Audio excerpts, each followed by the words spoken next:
Well, here's a stat for you. Currently, there are 52 female CEOs running Fortune 500 companies. That's a little more than 10%.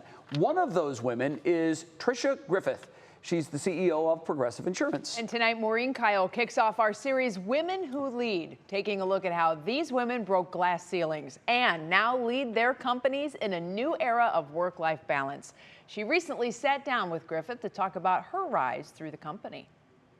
I started Progressive when I was 22, and I had no desire to work in insurance. Tricia Griffith is the daughter of a life insurance salesman. Insurance was the one career field she didn't want to get into. But after college, school loans and other debt led to a classified ad for a claims rep.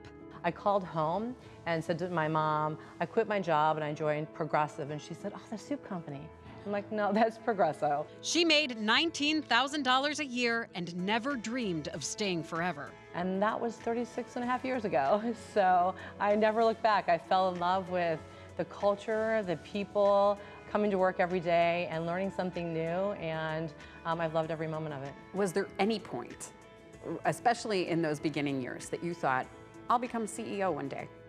Never, no. No, the only person who said that, literally when I was a claims rep trainee, I remember telling my mom what I did. I'm like, I go to body shops and I crawl under cars and I meet with attorneys, and she said, oh, you'll be CEO one day. The grunt work paid off, and Tricia says the company mission became clear. I was in the harder part of the company because I was with customers when they needed us most, when they had an accident.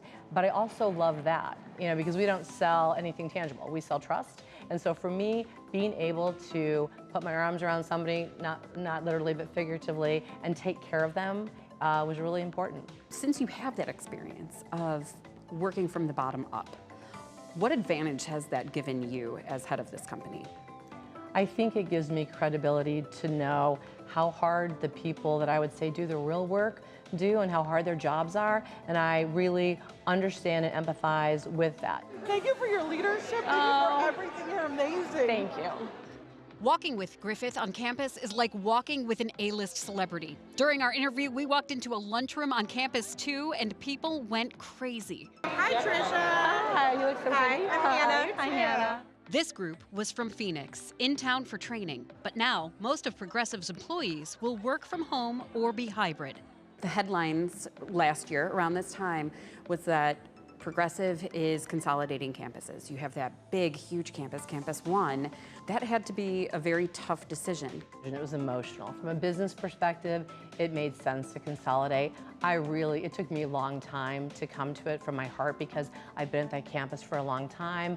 I can't lock the door on Campus One at some point and not have everybody have said goodbye to each other and the artwork, but also that gives them the desire to come back more often for those moments that matter. Though many employees considered Campus One a second home, including Tricia, this mother of 6 knows her employees value spending more time in their actual home with a flexible schedule.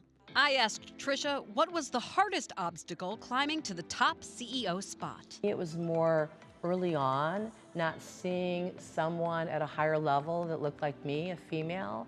But what I did with my career is I started to create advocates for me that would say, Tricia, you should go for this job. And I do that for other people. And so you get that sort of encouragement and that lifting up from people, both men and women. And then you have that confidence. Then you have that ability to say, I can do that job. I build great teams.